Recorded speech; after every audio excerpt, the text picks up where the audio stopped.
अस्सलाम वालेकुम नाज़रीन, आप सियासत डॉट पीके देख रहे हैं। सोहराब बरकत आपसे मुखातिब है। सीनियर स्पोर्ट्स जर्नलिस्ट तज्जियाकार माजिद भट्टी साहब हमारे साथ मौजूद हैं। माजिद साहब अस्सलाम वालेकुम। जी वालेकुम अस्सलाम। माजिद साहब, सराब साहब। बीसीसीआई की जानिब से जो स्टेटमेंट आई है और जय शाह ने जिस तरह से कहा है कि हम एशिया कप खेलने के लिए पाकिस्तान नहीं जाएंगे और या न्यूट्रल वेन्यू पर ये इवेंट करवाया जाए, आपका क्या तज्जिया है इस स्टेटमेंट को देखते?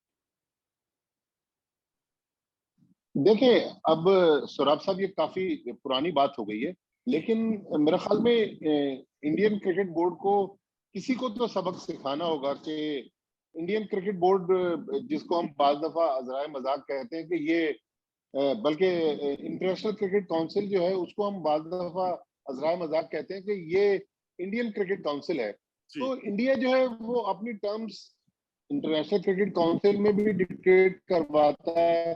तो मेरे ख्याल में इस तरह चलेगा नहीं। पाकिस्तान टेस्ट प्लेइंग कंट्री है। अगर जो संडे को मैच हो रहा है T20 वर्ल्ड कप में मेलबर्न में, पाकिस्तान इंडिया का मैच, वो आईसीसी ने इसलिए दुनिया के सबसे बड़े क्रिकेट ग्राउंड पर वो मैच रखा है कि उस मैच की वर्थ है, उसकी वैल्यू है।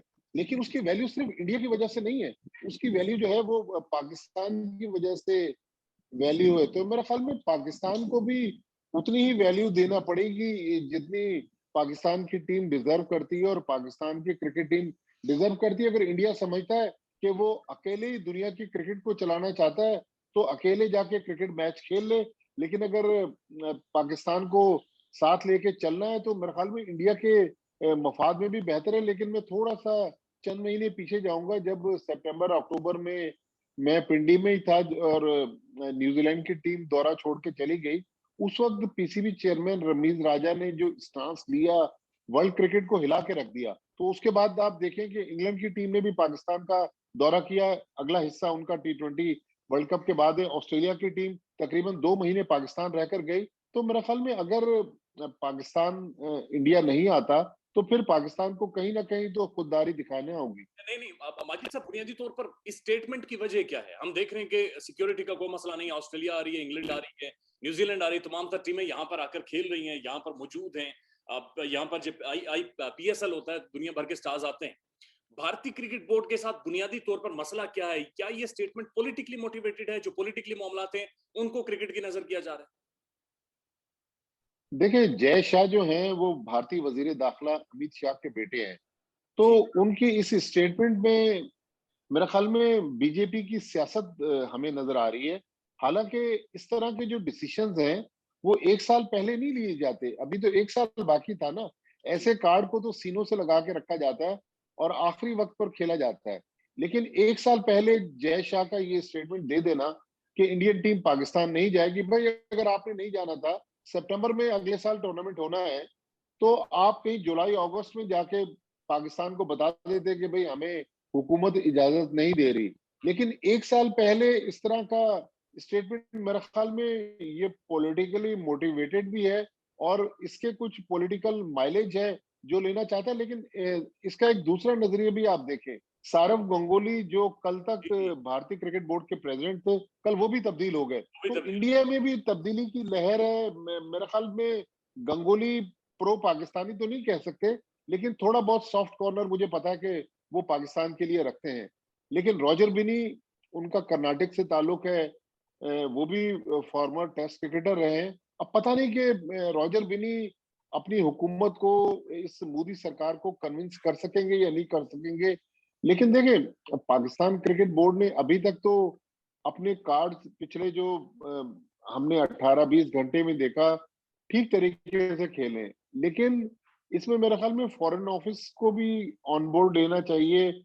अगर रमीज राजा प्राइम मिनिस्टर शहबाज शरीफ साहब से भी मिल ले, एक, ताकि हुकूमत का भी, पीसीबी को पता चल सके ना कि हमारी फॉरेन ऑफिस और हुकूमत इस मामले में पीसीबी को कहाँ जाता हुआ देखना चाहती है। तो मेरा ख्याल में अगर हुकूमत की रहनुमाई से ये सारे मामला आगे बढ़ेंगे तो इससे पाकिस्तान क्रिकेट को भी फायदा होगा। लेकिन थोड़ा सा जज्बात से हटकर सौरभ साहब, आप देखें कि जो आईसीसी के एनुअल इवेंट्स होते हैं, इस साल T20 वर्ल्ड कप है, अगले साल 50 ओवर का वर्ल्ड कप है। थोड़े महीने पहले हमने देखा खवातीन का भी T20।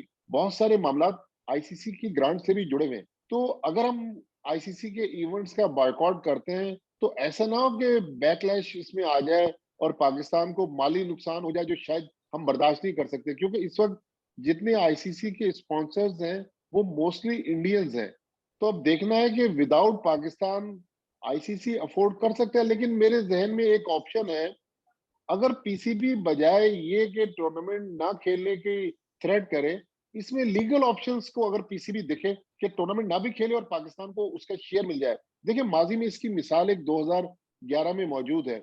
आपको याद होगा 2011 का जो 50 ओवर का वर्ल्ड कप था, वो भारत, श्रीलंका, बांग्लादेश, पाकिस्तान, जब पाकिस्तान से मेजबानी वापस ले ली तो उस वक्त जो पीसीबी के चेयरमैन एजाज भट्ट थे, उन्होंने आईसीसी को लीगल नोटिस भेजा। फाइनली पाकिस्तान में मैचेस तो नहीं हुए, लेकिन पाकिस्तान को शेयर बराबर का मिला, जो होस्टिंग राइट्स थे उसके पैसे पाकिस्तान को मिले। तो इस बार भी मेरे ख्याल में अगर लीगल ऑप्शन भी पाकिस्तान क्रिकेट बोर्ड देख ले तो अच्छा नहीं, माजिद पाकिस्तान साहब, क्रिकेट से इसको यहाँ पर सर एक चीज समझने की जरूरत है। जो आईसीसी का फाइनेंशियल आउटले है, या ये जो उसकी मार्केट वैल्यू है, उसके ब्रांड्स की या उसके इवेंट्स की, आईसीसी के इवेंट्स की मार्केट वैल्यू है, उसमें तो ज्यादातर शेयर पाकिस्तान और इंडिया के मैच का है। बिलियंस ऑफ लोग वो मैच देखते हैं, एक तगड़ी ऑडियंस आती है, टेलीविजन ब्रॉडकास्टिंग राइट्स और एड ज्यादा बिकते हैं, और उसकी वजह से एक एक एक, एक फाइनेंशियल आउटले आईसीसी का बहुत ज्यादा बढ़ जाता है। लेकिन आखिर क्या वजह है कि बायलैटरल सीरीज के जो मुआहदे थे 5 साल 7 साल, वो भी कैंसिल कर देता है भारत यूनिलैटरली, और अब क्या आईसीसी इसके ऊपर कोई स्टांस ले सकता है? इतनी सख्त रखता है ICC? I don't think so कि आईसीसी इंडिया के खिलाफ जाएगा। आप देखें, वहां भी बहुत ज्यादा इंडियन डोमिनेशन है आईसीसी में। जी। तो मेरा ख्याल में थोड़ा सा पाकिस्तान को टेक्टफुली चलना पड़ेगा। और रमीज राजा मुझे लगता है कि इस वक्त इस पोजीशन के लिए आइडियल है। वो फॉर्मर क्रिकेटर भी है, जी। आजकल क्रिकेट एडमिनिस्ट्रेटर भी हैं, और वो क्रिकेट कमेंटेटर भी रहे हैं। उनको वॉइस ऑफ पाकिस्तान क्रिकेट कहा जाता है।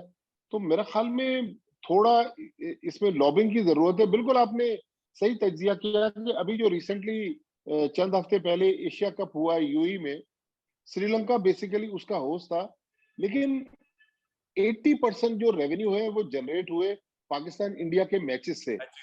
इंडिया पाकिस्तान का जो मैचेस है वो कहा जाता है कि एशेज से भी बड़े मैचेस हैं। तो जी। इसलिए ये टू वे ट्रैफिक होगा, वन वे ट्रैफिक नहीं चलेगा यहाँ। अच्छा बड़ी सर, अब आपके मजीद जो जो मौजूदा सिनेरियो उसके ऊपर भी 5 मिनट लेंगे सर। वन लास्ट कमेंट, कि ऐसा तो नहीं है कि भारत, चूंकि अपने मैदानों के शेर बने हुए थे, अपने तरीके से गेम कर रहे थे, और जब पाकिस्तान के साथ खेले तो भारतीय बैटिंग लाइन भी कोलैप्स होती है, भारतीय क्रिकेट भी एक्सपोज होता है, और जो मॉडर्न क्रिकेट का एक टैग भारत ने लगाया हुआ था कि मॉडर्न क्रिकेट खेलते हैं, एक वो क्रिकेट लिटरेट और क्रिकेट पैशन को उन्होंने डिफरेंशिएट करके ग्राउंड इंफ्रास्ट्रक्चर, एक फाइनेंशियल आउटलेट बहुत ज्यादा बढ़ा दिया है, वो सारी चीजें पाकिस्तान के साथ एक्सपोज हो जाती है। देखिए, पाकिस्तान की इस टीम ने ये जो भारत का नजरिया था, इसको गलत साबित किया अक्टूबर में, जब 10 विकेट से जी। दुबई में हराया। फिर भारत ने एशिया कप का पहला मैच जीता, लेकिन फिर जो सेकंड राउंड का मैच था, पाकिस्तान ने उस शिकस्त का न सिर्फ बदला लिया, वर्ल्ड क्रिकेट में इंडिया का नाम है, लेकिन हमारे पास भी एक से बढ़कर एक प्लेयर है। मैं पिछले दिनों एक टूर्नामेंट था उसमें मस्कत गया था, वहां कुछ इंडियन साफी थे।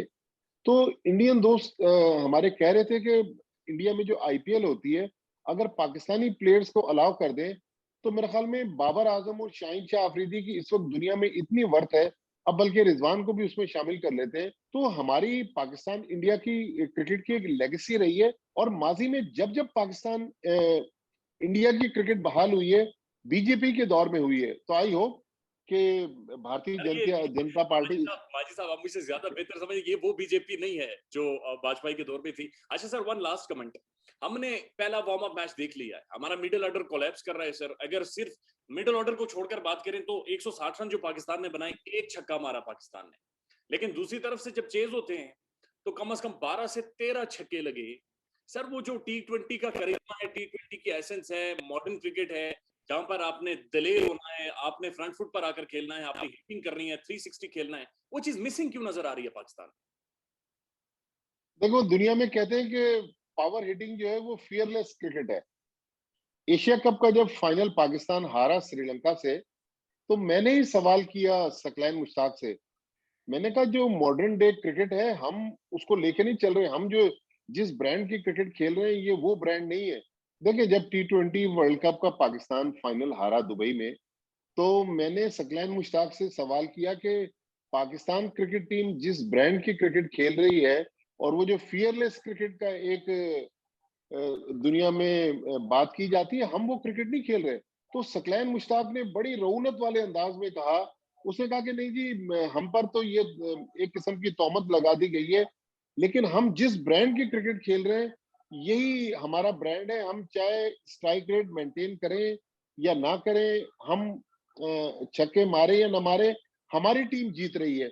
इसी लाइन पे पिछले दिनों रमीज राजा ने भी बात की। उसने कहा जी, मैं इस टीम का जो सॉफ्टवेयर है उसको चेंज करने के लिए तैयार नहीं हूँ, क्योंकि 75% इसका सक्सेस रेट है। तो आई होप कि इसी रेशो के साथ पाकिस्तान T20 वर्ल्ड कप में जाए। लेकिन देखिए सौरभ साहब, कहीं ना कहीं तो अब हमें दुनिया के साथ चलना पड़ेगा ना। आज आपने इतनी माशाल्लाह खूबसूरत शर्ट पहनी हुई है, अगर आप 50 या 60 में ये शर्ट पहनते तो शायद लोग इस पे कुछ अलग बातें करते।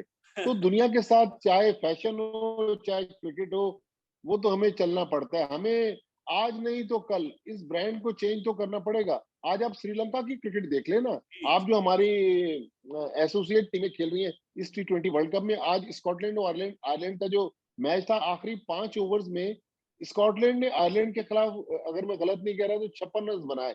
तो हमें कहीं ना कहीं तो पावर हिटिंग की तरफ जाना होगा, लेकिन पावर हिटिंग वो नहीं जो पावर हिटिंग आसिफ अली करते हैं, जो खुशदिल शाह करते हैं, जो इफ्तिखार अहमद करते हैं। मेरे ख्याल में हमारे पास अच्छा टैलेंट मौजूद है, शायद उस टैलेंट को तलाश करने वाली आंख नहीं है। देखिए, हमारी क्रिकेट या बाबर आजम और मोहम्मद रिजवान की बैटिंग से जीत रही है या अपनी बॉलिंग से जीत रही है। इवन जो अभी हम जो इब्तदाई मैचेस T20 वर्ल्ड कप के जो क्वालिफाइंग मैचेस देख रहे हैं, उसमें जो दुनिया की टीमों की फील्डिंग की जो क्लास है, तो मेरे ख्याल में वो होता है ना कि अगर आप कोई अच्छा खाना बनाने लगे, तो सारे मसाले जो हैं वो खाने को एक अच्छी डिश में कन्वर्ट करते हैं।